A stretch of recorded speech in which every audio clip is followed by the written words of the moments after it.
Hello everyone, இது உங்களோட மக்கு குக்கு. இன்றைக்கி நம்ம சேனலில் ரொம்ப ஈஸியான பொட்டேட்டோ ஸ்மைலிஸ் வீட்டிலையே ரொம்ப சிம்பிளாக எப்படி பண்ணுறதுன்னு பார்க்க போகிறோம். அதுக்கு முன்னாடி நம்ம சேனலுக்கு இது வரைக்கும் சப்ஸ்கிரைப் பண்ணி சப்போர்ட் பண்ணிகிட்ருக்க எல்லாருக்கும் ஒரு பெரிய தேங்க்ஸ். இன்னும் நீங்கள் சப்ஸ்கிரைப் பண்ணலைன்னா சப்ஸ்கிரைப் பண்ணிவிட்டு பெல் ஐக்கானை கிளிக் பண்ணி வச்சுக்கோங்க. வாங்க ரெசிபிக்குள்ளே போகலாம்.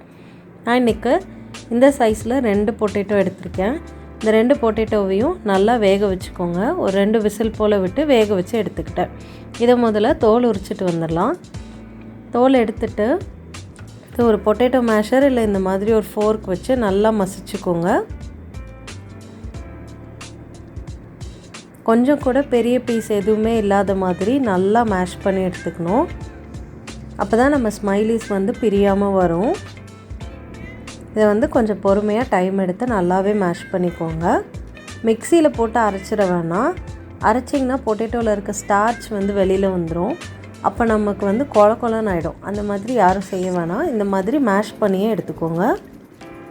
மேஷ் பண்ணிவிட்டு நம்ம கை வச்சு லைட்டாக செக் பண்ணிக்கோங்க. ஏதாவது சின்ன சின்ன லம்ஸ் ஏதாவது இருக்கான்னு பார்த்துக்கிட்டிங்கன்னா இருந்துச்சுன்னா நீங்கள் மசிச்சு விட்டுறலாம்.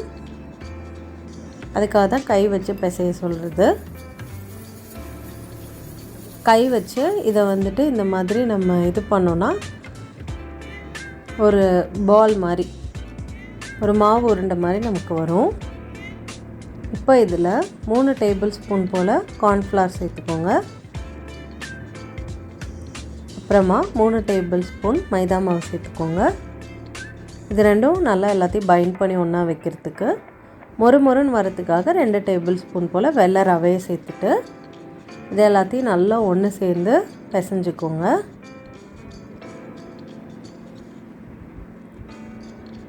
இப்போ இது நல்லா கொஞ்சம் சப்பாத்தி மாவு மாதிரி கொஞ்சம் சாஃப்டாக பிசைஞ்சு எடுத்துக்கோங்க.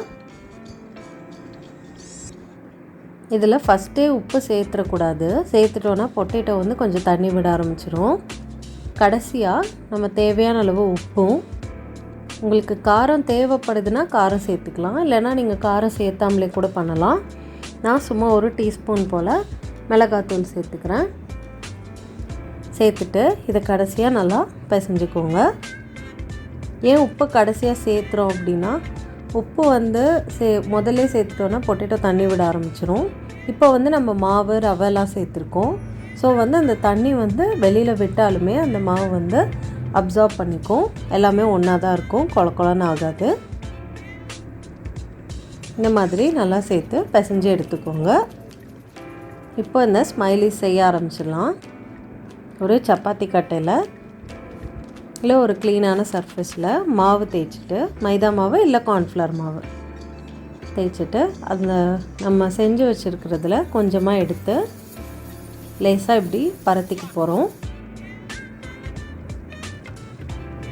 ஒரு 1/2 இன்ச் போல் திக்னஸ் இருக்கிற மாதிரி, ஒரு 1லேருந்து 2 சென்டிமீட்டருக்குள்ள திக்னஸ் இந்த மாதிரி இருக்கிற அளவுக்கு எடுத்துக்கோங்க. இந்த அளவுக்கு தேய்ச்சிட்டோன்னா ஸ்மைலிஸ்க்கு கரெக்டாக இருக்கும்.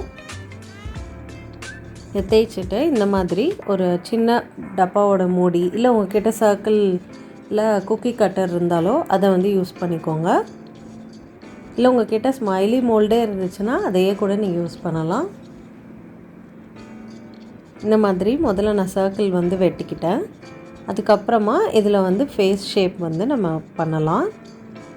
ஒரு சின்ன ஸ்ட்ரா எடுத்துக்கிட்டேன். இதை வச்சு கண்ணு போட்டுக்க போகிறேன்.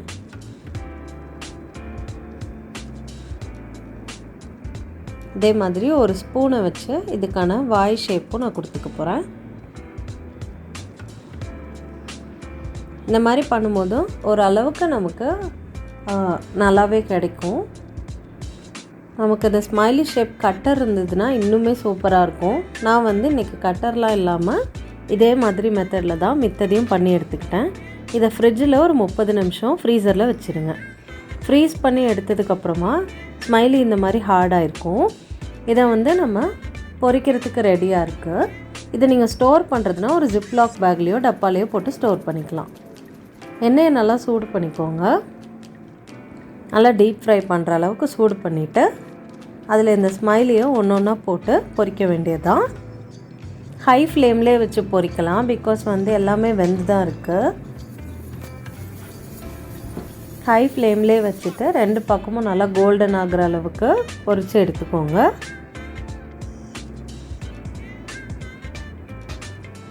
நல்லா கோல்டன் ஆகிடுச்சு. இப்போ இதை வந்து எண்ணெயிலேருந்து எடுத்துகிட்டு நல்லா சூடாகவே கெட்சப் இல்லை மேயோ கூட வச்சு நீங்கள் சர்வ் பண்ணலாம். நல்ல ஒரு ஈவினிங் ஸ்நாக்காக இது இருக்கும். கண்டிப்பாக வீட்டில் ட்ரை பண்ணி பார்த்து எப்படி இருந்ததுன்னு சொல்லுங்கள். வீடியோ பிடிச்சிருந்தா லைக் பண்ணுங்கள், கமெண்ட் பண்ணுங்கள், ஷேர் பண்ணுங்கள். மறக்காமல் நம்ம சேனலுக்கு சப்ஸ்கிரைப் பண்ணிவிடுங்க. இன்னும் மித்த வீடியோஸ்க்கான லிங்க்கும் சைட்டில் கொடுத்துருக்கேன். அதையும் பார்த்துட்டு சப்போர்ட் பண்ணுங்கள். தேங்க்யூ.